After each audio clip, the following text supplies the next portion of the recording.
빌립보서 2장입니다. 필리피안스 챕터 2, 빌립보서 2장.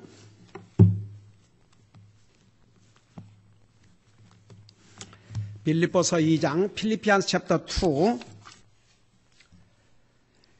13절, 13, 한 절을 우리 같이 읽겠습니다. 13절, 시작. 너희 안에서 일하시며 자기가 참으로 기뻐하는 것을 원하게도 하시고 행하게도 하시는 이는 하나님이시니라. 아멘. 앉으시기 바랍니다.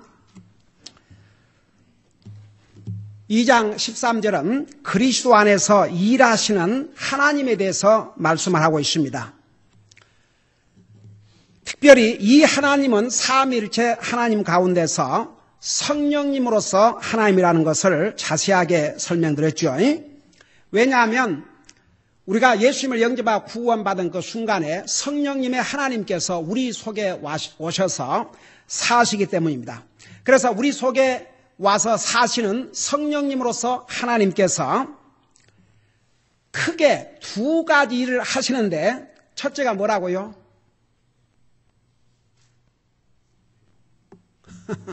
그거 봐야 돼. 참나. 아니, 이 두 가지 간단한 것도. 자, 첫째가 뭐라고요? 그렇지.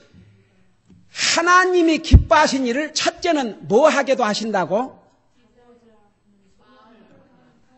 하나님의 기뻐하시는 것을 소원하게 되고 그 기뻐하시는 것을 행하게 하고, 그 일을 누가 하신다고요? 성령님으로서 하나님이.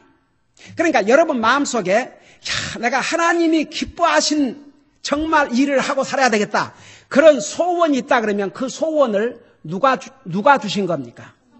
성령님께서 주신 거예요. 내가 열심히 주님을 섬겨야 되겠다. 내가 더 많이 기도해야 되겠다. 내가 열심히 전도해야 되겠다. 열심히 교회를 통해서 주님을 헌신해야 되겠다.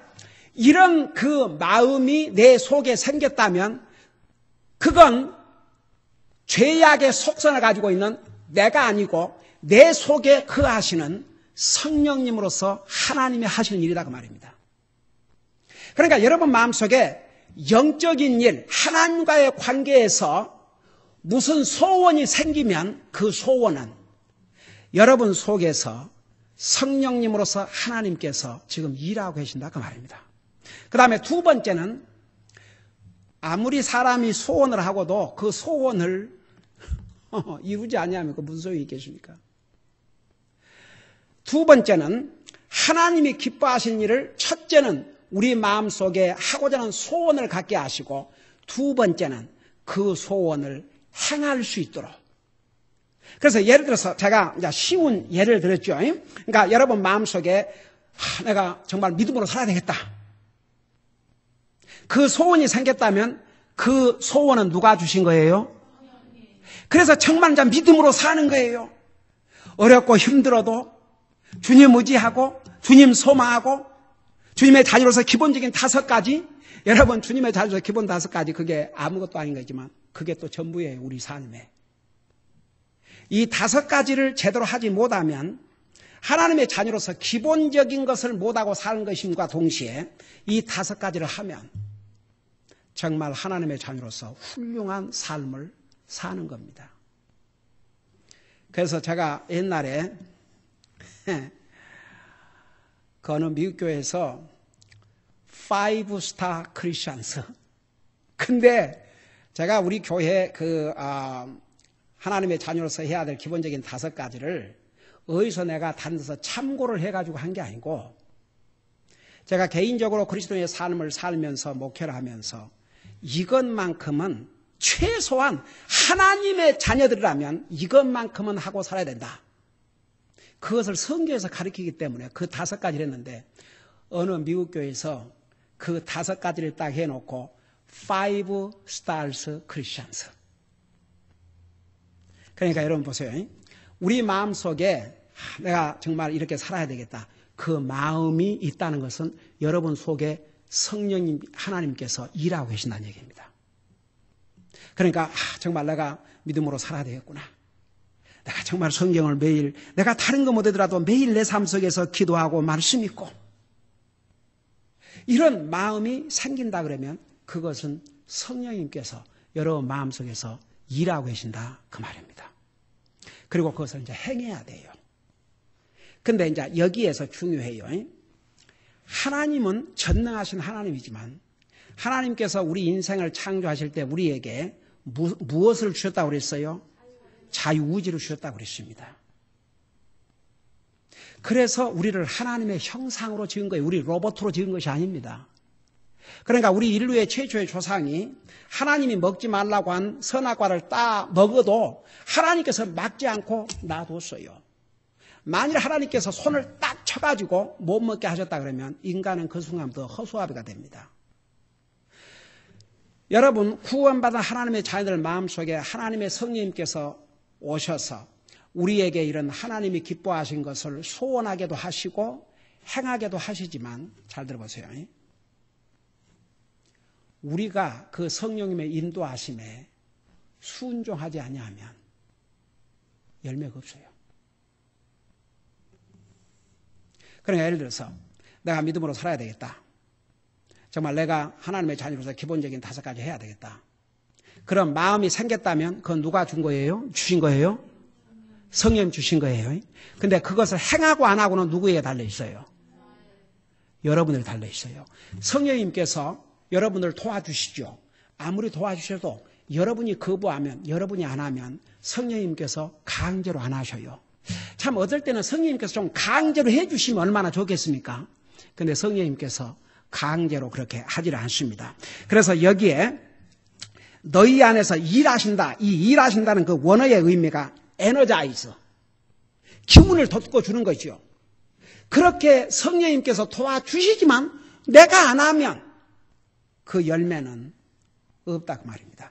그러니까 우리 성령님께서 우리 속에서 2가지 하나님이 기뻐하신 일을 소원하게도 하시고 그걸 행하게도 할 수 있도록 행할 수 있도록 우리 속에서 일을 하시지만 내 협력이 없이는 성령님께서 강제로 하시지 않는다고 말입니다. 그래서 우리가 여러분 그래서 성령님을 근심하지 말라 그렇죠. 성령님을 근심나게 하지 말라 그러지 않습니까?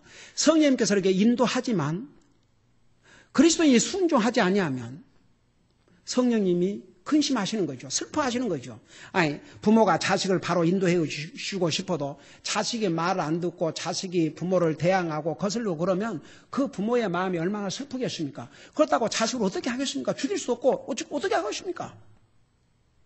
마찬가지예요. 그러니까 여러분 그걸 아셔야 됩니다. 성령님으로서 하나님께서 우리 속에 오셔서 하나님이 기뻐하신 일을 소원하게도 하시고 그걸 행할 수 있도록 힘을 돋궈 주지만 내 협력이 없이는 내가 하나님의 말씀에 순종하지 아니하면 성령님의 인도에 순종하지 아니하면 그 열매가 없다 그 말입니다. 그래서 보세요. 성령에 충만한 삶을 살아라. 갈라디아서에서 뭐라 하십니까? 갈라디아 5장에서 성령의 9가지 열매를 맺으라. 그게 성령님께서 원하신 것입니다. 그러나 우리가 행하지 아니하면 그 중에 한 열매도 맺을 수 없다. 그런 뜻입니다. 자, 그 다음에 이렇게 우리 안에서 일하시는 성령님께서 하나님이 기뻐하신 일을 소원하게도 하시고 또 우리에게 행할 수 있도록 에너지를 주시는데 3가지 도구를 가지고 우리 하나님께서 우리가 하나님이 기뻐하신 일, 주님의 뜻을 행할 수 있도록 우리를 힘을 돋궈 주시는데 3가지 도구를 사용을 하십니다. 그 첫째가 뭐냐 그러면 하나님의 말씀입니다. 여러분 잠깐 히브리서 4장 12절을 보시기 바랍니다. 히브리서 4장 12절. 히브리서 4장 12절입니다.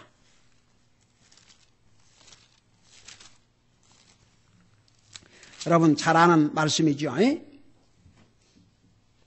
자, 성령님께서 우리 속에 하나님이 기뻐하신 것을 소원하게도 하시고 또 행할 수 있도록 힘을 주시는데 그 힘을 주시는데 하나님, 성령으로서 하나님께 사용하시는 도구가 있어요. 도구들, 3가지 도구가 있는데 그 첫째가 하나님의 말씀이다 그 말입니다.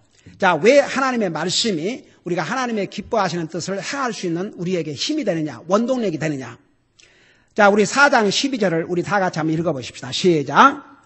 하나님의 말씀은 살아있고 권능이 있으며 양날 달린 어떤 검보다도 예리하여 혼과 영과 및 관절과 골수를 찔러 둘로 나누기까지 하고 또 마음의 생각과 의도를 분별한 분이시니. 자, 하나님의 말씀은 살아있고 권능이 있다고 그랬어요. 여러분, 예를 들어서 여러분이 굉장히 막 낙심이 되고 어려울 때 어떤 사람이 하나님의 말씀이 아니고 어떤 사람이 그냥 말로라도 여러분들에게 격려가 되는 말을 해주고 용기가 되는 말을 해주면 여러분 힘이 생겨요, 안 생겨요?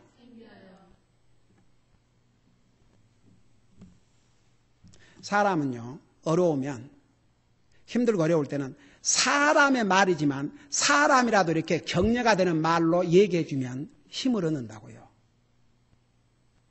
근데 하나님의 말씀은 어떠하겠습니까? 하나님의 말씀은 살아있고 권능이 있다고 그랬습니다. 그러니까 보세요. 하나님께서 이 하나님의 말씀, 우리 속에 거하시는 하나님의 영이신 성령님께서 이 하나님의 말씀으로 우리가 하나님의 기뻐하시는 뜻을 행할 수 있는 힘을 주신다 그 말입니다.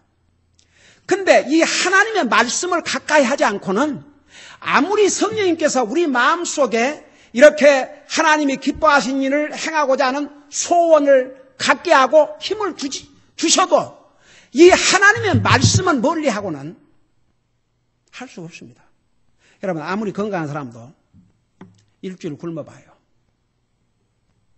무슨 힘이 있겠는가? 한번 생각해 봐요. 여러분, 왜 우리 육신은 안 먹으면 힘이 없는데 영혼은 안 먹어도 힘이 있으리라고 생각하십니까? 만일 그렇게 믿는 사람이 생각한다면 그것 자체가 이미 사탄이 시험을 한 겁니다. 여러분, 그리스도인이 힘을 얻는 원동력이 하나님의 말씀입니다. 이 하나님의 말씀은 구원받지 못한 영혼들이 회개하고 주님 앞으로 돌아올수록 만드는 힘을 가고 있습니다. 사람을 변화시키는 것이 하나님의 말씀입니다. 이 하나님의 말씀을 멀리하고 절대 아무리 성령님께서 우리 속에 하나님이 기뻐하신 일을 행하도록 힘을 주셔도 이 말씀을 통해서 성령님께서 힘을 주시는데, 여러분, 이 성경을 기록하신 분이 성령님이세요. 근데 이 하나님의 말씀을 멀리하고 하나님의 말씀 매일 먹지 않고 어떻게 힘을 얻겠습니까? 여러분, 데살로니가전서 2장 13절을 잠깐 보시기 바랍니다. 데살로니가 교회 성도들은 정말 본이 되는 성도들이었습니다. 옛날에 우리 데살로니가 전서 후서 자세하게 공부했죠. 이 데살로니가 전서를 보면 데살로니가 교회 성도들이 이런 모범적인 성도들이 되었던 데는 중요한 이유가 있습니다. 그들이 이 하나님의 말씀을 받아들이는 자세부터가 달랐습니다. 여러분 눈으로 직접 보세요. 데살로니가 전서 2장 13절을 보시기 바랍니다.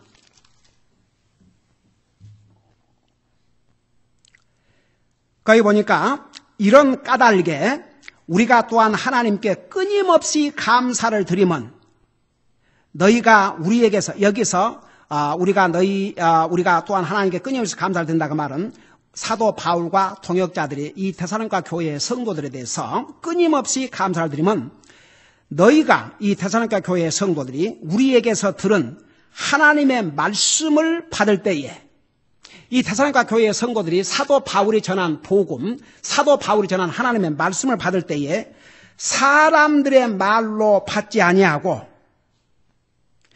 바울 사도가 여러분 지금 저는 이렇게 기록된 성경을 전하니까 내가 전한 말씀이 하나님의 말씀인지 내 개인의 말인지를 여러분이 다 분별할 수 있지 않습니까? 사도 바울 시대는 이 성경이 없었습니다. 그러니까 사도 바울이 그냥 서서 하나님의 계시를 받았고 지금 전달하지만 저처럼 이렇게 성경을 가지고 전한 것이 아니기 때문에 여러분 고린도 교회에서는 어땠습니까? 사도 바울이 정말 사도냐 아니냐 별 시비가 다 있었습니다. 그래서 고린도 교회는 정말로 문제가 많은 교회였습니다. 고린도전서, 고린도후서 보세요. 30장 이상의 분량의 인스트럭션, 지침을 줘야 됐습니다. 우리 데살로니가 전서 후서에 보면은 여러분 데살로니가 전서에처럼 우리 주님의 공중 재림에 대해서 이렇게 집중적으로 자세하게 얘기한 책도 없습니다. 정말 데살로니가 교회의 성도들은 주님을 맞이할 준비가 되어 있었기 때문이었습니다. 그러니까 보세요.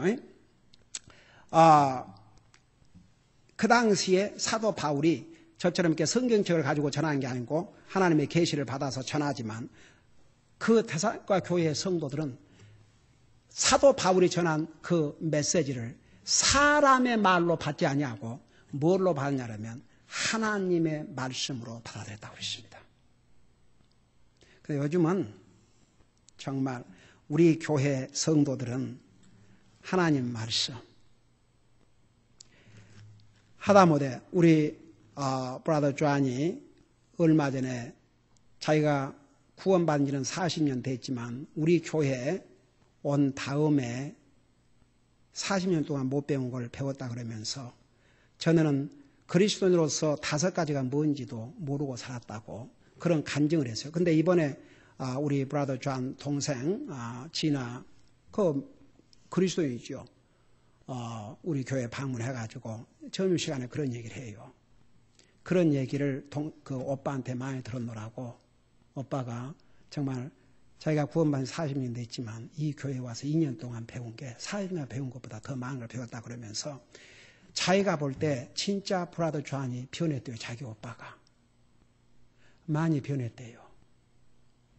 그래서 여러분 그 자기 가족의 눈으로 볼 때 그 영적으로 변화된 삶이 그 얼마나 파워풀한 간증입니까? 그러니까 하나님의 말씀, 그 하나님의 말씀이 우리를 변화시키지 못한다면 우리를 변화시킬 것은 아무것도 없습니다. 이 세상에. 하나님 말씀을 듣고도 근데 보세요. 정말 여러분은 구원받고 이렇게 하나님의 말씀 사랑하고 하나님 말씀으로 이렇게 믿음을 세워나가고 있지만 오늘날 많은 한국 특별히 교회도 그 목사들이 강한 메시지를 전하지 않는 이유가 서로 그중에는 정말 복음을 아는 목사라도 그렇게 바로 전해주면 사람들이 듣기 싫어하니까. 그러니까 사람을 모아야 되니까 그냥 설설 지나가는 거죠. 그래서 디모데 후서에 뭐라 하십니까? 마지막 때가 되면 사람이 진리에서 길을 돌이킨다고 했어요. 허탈한 이야기를 쫓아간다고 그랬습니다. 그래서 자기 사욕을 쫓을 스승을 많이 두고 그 말이 뭔 말이겠어요? 자기 귀에 좋은 말 해준 사람들 찾아다니는 거죠. 아이고 옛날에 저 어디에서 만났던 그렇게 와서 우리 교회 갖고 너무너무 말씀이 좋다고 그러더니 또 뭐가 팩 터져갖고 어디를 이제 가서 또 어디 또 무슨 어디를 또 다닌다고 그러더니 그 다음에 또 어떻게 가끔 이상하게 만나 또 어디를 교회를 다닌다 그러더니 한번 우리 카보드 목사님이 선교 집회에 오셔가지고 여기 오렌지 뚜롭하고 비치 볼로바드에 만났는데 한국 식당이 있어가지고 그 식당에서 식사를 하는데 누가 와서 인사를 해요. 아니 목사님 안녕하세요. 그래서 예 보니까 이제 또 옛날에 그 만났던 20년 전에 만났던 그 자매예요. 그래서 예 그 요즘 어느 교회 나가십니까? 그랬더니 사랑의 교회 나간대요. 그래요. 그래서 내가 함에 지금 몇 번째입니까? 그러다가 그러고 이제 집으로 왔는데 몇 개월 지났는데 전화가 왔어요. 그분한테서. 목사님 안녕하세요. 예. 목사님 저 미국 교회 좀 소개해 주세요. 그래서 그 사랑의 교회 이제 그만뒀습니까? 그만둔 지 오래됐어요. 지금 저기 미국 교회를 찾고 있대요. 이제 한국 교회를 가고 싶지 않고. 주여. 우리 다 같이 주여 해보십시다. 주여. 참 진짜.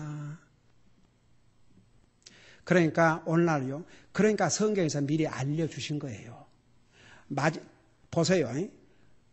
목사 자신이 잘못된 사람도 있겠지만 때로는 목사를 변질을 시킨다고요. 그러니까 정말 복음을 아는 목사가 복음을 바로 전하고자 해도 사람들이 안 보이니까. 저는 메릴랜드인가 거기에 한 300명 모이는 교회가 있었대요. 한국 목사인데 어느 이제 미국 교회 전도 방문을 통해서 꼭 우리 집에도 찾아왔듯이 복음을 깨닫고 이 목사인데 구원을 받은 거 있지. 여러분 어떤 사람이 목사라고 해서 다 no. 거기서 복음을 깨닫고 구원받고 자기 양심에 도저히 이제 안 돼서 그 교회 멤버를 한 사람 한 사람 찾아가서 복음을 전했대요. 그리고 주님 영접하고 침례에 순종하도록 300명 중에서 딱 10명이 남더랍니다.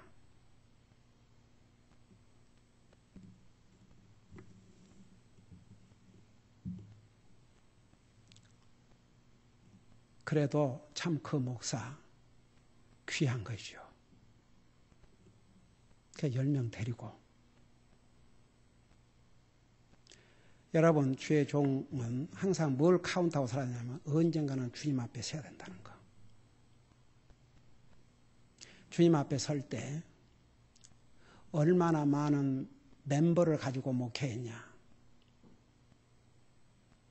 하나님은 뭐에 대해서 관심해? 내 종으로서 하나님의 말씀에 충실했냐. 여러분, 디모데후서에 뭐라 하십니까? 주의 종에게, 목회자에게, 주의 종에게 너는 복음을 전파하라. 때를 얻든지 못 얻든지 복음을 전파하라. 하나님의 말씀에 얼마나 충실했느냐.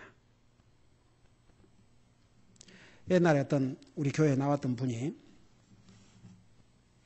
하루는 예배 끝나고 제 사무실로 오더니 목사님,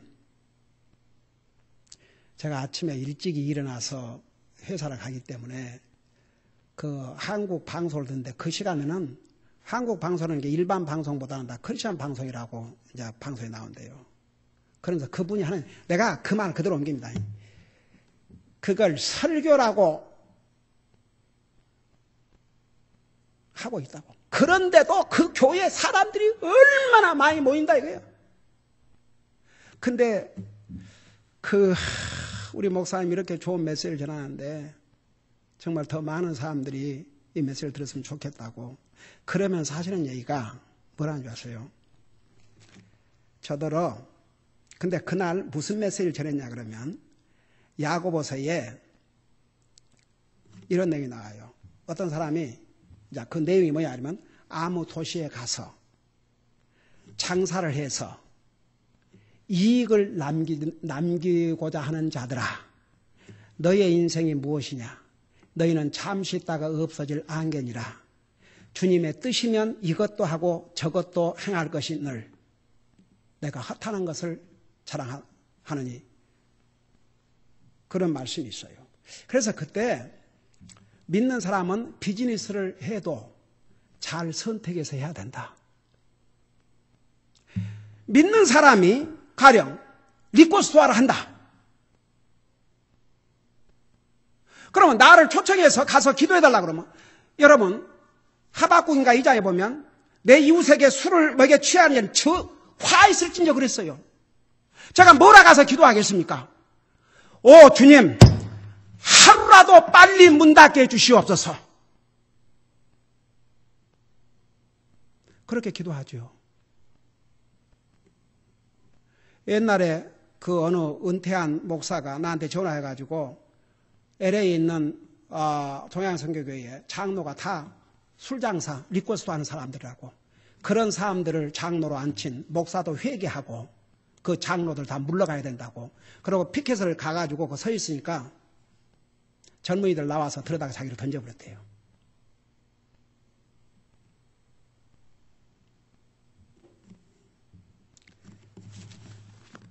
제가 어느 한국 신문에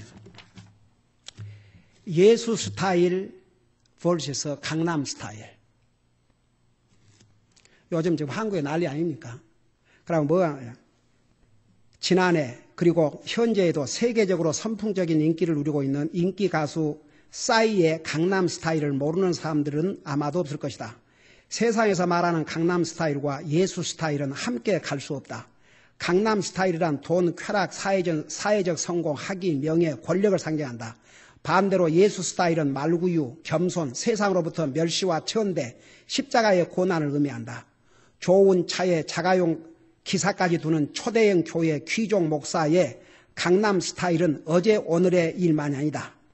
1970년대 일이다. 어느 한국인 선교학 박사가 해외 선교회 한국 모임에 와서 선교와 고난이라는 주제로 명강의를 했다. 모임이 끝난 후 그 선교사는 외제차를 몰고 돌아갔다. 이 모습을 지켜본 영국인 선교사들은 하도 기가 막혀 한동안 한 말을 잊어버렸다고 한다. 그들은 한국에 와서 차 없이 구멍난 양말을 신고 다니며 선교했던 것을 생생히 기억하고 있다. 세상 속에서 볼 때 누가 보더라도 강남 스타일 목사들이 한층 멋있다. 고급 외제차에 남부러울 것 없는 수많은 재산과 수행 비서를 대동하고 다니는 모습. 하지만 하나님 보시기에도 과연 그럴까?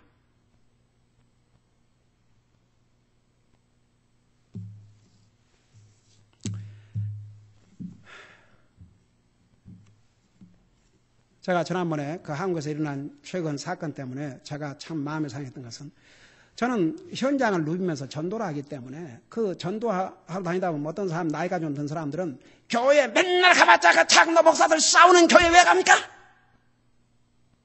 그게 다 그러고 싸잡아서 이제 전도하면 다 그런 거 핑계로 그런 교회 가봤자 무슨 하나님은 그렇게 하라고 그랬어요? 그러니까 보세요. 하나님의 말씀에 귀를 기울이지 않아요, 지금은. 사람들이. 그러니까 교회가 하나님의 말씀을 선포하고 하나님의 말씀으로, 여러분 보세요. 성경에 보면 하나님 말씀으로 책망하고 바로 고쳐주고 교훈하고, 근데 하나님의 말씀으로 그저 자기 기분이나 좋게 교회들이 그렇게 변질되고 있습니다. 여러분 이번에 그 미국 교회도 우리 같은 펠로십 교회를 제외하고는 믿을 수가 없는 게, 이번에 오바마 대통령이 이스터 선데이 무슨 교회를 갔는데 세상에 주님의 부활절, 목사란 사람이 주님의 부활에서 복음을 전해야죠. 공화당 비난하고 그 정치적인 발언으로 이게 과연 하나님 보실 때 하나님의 교회, 여러분, 그러니까 하나님의 말씀, 이 말씀이 구원받지 못한 영혼들을 구원받게 만들고 구원받은 하나님의 자녀들을 성장시키는 것도 하나님의 말씀이고, 이 하나님의 말씀을 성령님께서 사용하셔서 우리 속에서 일하고 계셔요.